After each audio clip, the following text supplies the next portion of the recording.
আমরা যখন এখনো পর্যন্ত গণতন্ত্র সময়ে এখনো পর্যন্ত যখন আমরা লড়াই করে যাচ্ছি তখন অনেকে প্রশ্ন করে বাংলাদেশ ছাত্র ফেডারেশন আওয়ামী লীগের আমলে করছিল, বাংলাদেশ ছাত্র ফেডারেশন আওয়ামী লীগের আমলে মুখ চালিয়েছিল। আমরা 2019 সালে কাজ করেছিলাম। 2018 সালের 30 ডিসেম্বর যখন নোয়াখালীতে সংসদের মাঠে বসন করেছিল, 2019 সালের 5 জানুয়ারি তখন ঢাকার রাজপথ চলতে হয়েছিল, মানুষ বাইরে রাজপথে নামতেছিল না, আমরা বাংলাদেশ ছাত্র ফেডারেশনে নেমেছিলাম। আমরা 2019 সালের 4 জানুয়ারি 2 জানুয়ারি 4 জানুয়ারি থেকে 6 জানুয়ারি আমার জন্মদিনের অবধি আমরা নেমেছিলাম। বন্ধুগণ, আমরা যদি বলি এরও আগে থেকে আমরা লড়াই করে যাচ্ছি। আমরা দ্বিতীয় ফেজে সরকার পতনের আন্দোলন শুরু করেছি 2022 সালে। 2005 সালে সপ্তাহে 5 দিন আমরা রাত করেছিলাম। আমরা প্রতিটা দিন রাত করেছিলাম এই সরকার পতনের জন্য। ক্যাম্পাসে এই ঢাকা বিশ্ববিদ্যালয় ক্যাম্পাসে আমাদের সাথে কথা পর্যন্ত বলতে পারতো না সাধারণ শিক্ষার্থীরা যদি আমাদের সাথে কথা বলতো তাহলে তাদেরকে হল থেকে বের করে দিত। ওরকম পরিস্থিতিতে আমরা ঢাকা বিশ্ববিদ্যালয়ে মুখ চালিয়ে দাঁড়িয়েছি। 2024 সালের 1 জানুয়ারি থেকে আমরা ঢাকা বিশ্ববিদ্যালয়ে দাঁড়িয়েছি 4 জন নিয়ে। বন্ধুগণ, আমরা বাংলাদেশ ছাত্র ফেডারেশন দাঁড়িয়েছিলাম ঢাকা বিশ্ববিদ্যালয় অধিবেশনকে মাত্র 4 জন নিয়ে।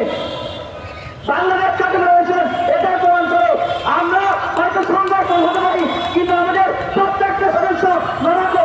আমরা জোরে জোরে উত্তরে দেখিয়ে দিয়েছি, টাঙ্গাইলে আমাদের বিধি দেখিয়ে দিয়েছে, নারায়ণগঞ্জে আমাদের মোড়া দেখিয়ে দিয়েছে, বরিশালে আমাদের সাকিবকে দেখিয়ে দিয়েছে, যশোরে আমাদের অন্তরে দেখিয়ে দিয়েছে। সারা দেশে আমাদের বাংলাদেশ ছাত্র ফেডারেশনের সদস্যরা নেতৃবৃন্দরা মুখ চাপিয়ে লড়াই করেছে। এই জোরে জোরে উত্তরে বাংলাদেশ ছাত্র ফেডারেশন কেন্দ্রীয় কমিটির সাংগঠনিক সম্পাদক জেল কেটেছে, আমাদের অসংখ্য কর্মী জেল কেটেছে।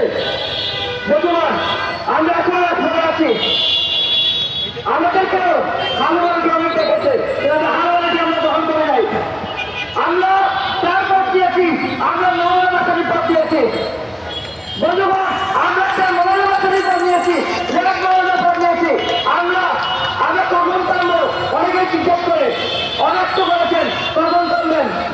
আমরা তখনই থামবো যখন প্রত্যেকটা মানুষের পেটে খাবার যাবে। আমরা তখনই থামবো যখন প্রত্যেকটা মানুষ চিকিৎসা পাবে।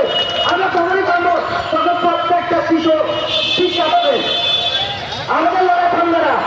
আমরা কোথায় করে ছুটে যাই, আমরা টাঙ্গাইলের মধুপুরে ছুটে যাই, আমরা যখন নিবিড়ে হয় তখন আমরা ছুটে যাই, আমরা ছুটে যাই সুন্দরবনে, আমরা ছুটে যাই যখন মাথার করোনা প্রজেক্ট হয়।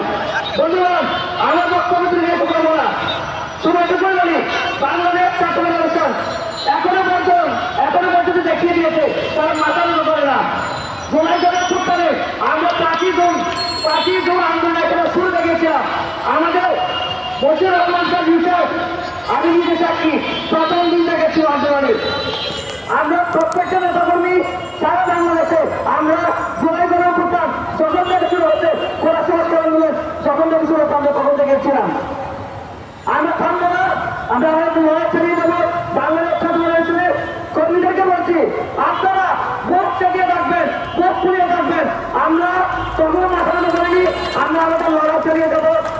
সবাই ধন্যবাদ জানবেন, শুভেচ্ছা জানবেন।